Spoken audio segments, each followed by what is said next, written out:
When I was a kid, we were still barely familiar with just so stories. I don't know if kids are anymore or not, but as a refresher, they're a collection of children's stories written by Rudyard Kipling around the turn of the last century, purporting to explain the striking features of various animals. How the leopard got its spots, how the zebra got its stripes, how the elephant got its trunk, etc., etc. So this story from Genesis that you heard Jessica read could be called How the Humans Got Their Sin. It's a story that seeks for an explanation. And throughout religious history, we've taught that this explanation matters. How the zebra got its stripes, that's amusing kid stuff, right? Not actually an explanation, though, very obviously. And that's no problem, because who cares, really, how the zebra got its stripes? But how the humans got their sin, well, that's important, right? This is a story that means something, that matters. Garden of Eden, snake, forbidden fruit, the woman takes it. That's all got to mean something, right? Well, actually, no. It doesn't matter. The story itself does not matter. It's a just so story. It's a childish, fanciful explanation. I hope this isn't the first time you're hearing or considering this, because it's clear that the story is being told by and to ancient people who already knew about sin, already knew about being disobedient, already knew about shame and guilt and fear. And they were probably like, why are we like this? And so they told a story, a just so story, to try and explain human weakness, human frailty, the human search for a scapegoat, scape snake, scape woman. There must be someone, something, some event to blame. There must be some way we can pin this on someone else. Maybe a children's story worked for ancient people, but boy, did it ever bake some misogyny and shame into human culture. Because the truth is, sin didn't start at some point or with some event.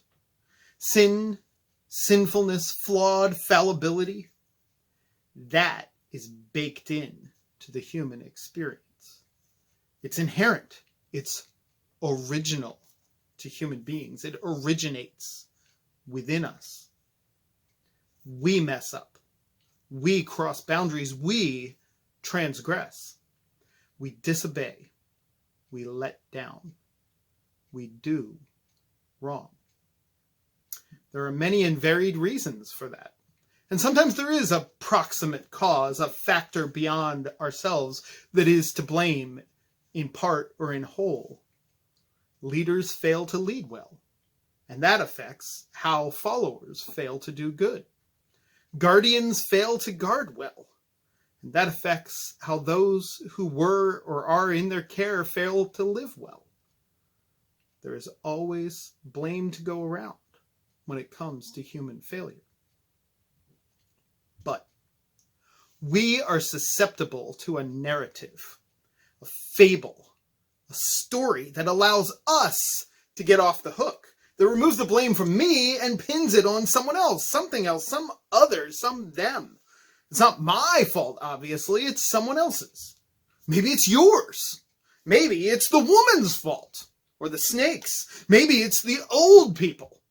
Maybe it's the young people. If only they would be or would have been more responsible, made better decisions, resisted that temptation. Instead, they messed up. And look, now everything's a mess. And it's their fault. Like things were perfect before then.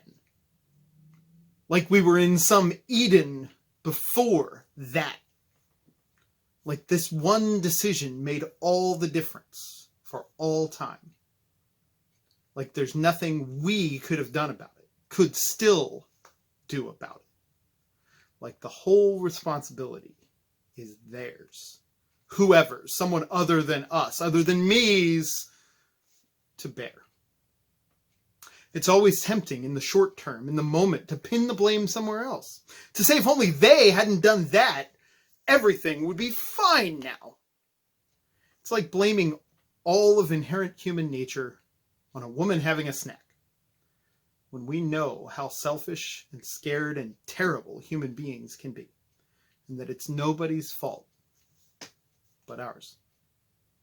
It's like blaming fires and diseases on children's parties, when we know that all of humanity, all of us, bears culpability for refusing to deal with our effect on the planet, and that our leaders at every level of society keep on substituting false hope for difficult plans and comforting lies for unpopular truths, and that we keep on condoning and encouraging that behavior because we like false hope.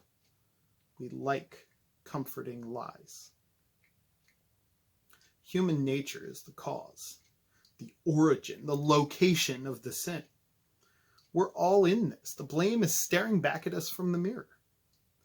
But the truth is, God is all in too.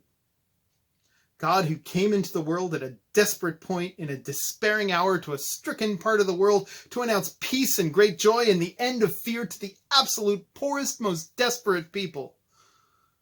God is still announcing that to and through us this day and every day. We are all of us inherently sinful and also inherently God-breathed, God-created, filled with God's Spirit and God possibility and God hope, true hope, the hope that cannot be quenched, the peace that passes all understanding. Jesus taught his disciples to pray, God, we ask you to forgive us our sins, for we ourselves forgive everyone who is in debt to us. There's an implication in that we need God to forgive us, or at the very least we need to ask for that forgiveness. And I don't think it's very hard for most of us to think of reasons why. But even more importantly, the implication is that this is something we can't do ourselves for ourselves. We can't absolve ourselves. We can't get ourselves off the hook. We need to be forgiven. But what's also implied there is that we can and do, the prayer claims, forgive each other, others, everyone. We can forgive. We have that power, not for ourselves, for others. So ponder this. Does God want you to yet again point the blame cannon this day, this week? Does God want you to tell the story of blame yet again?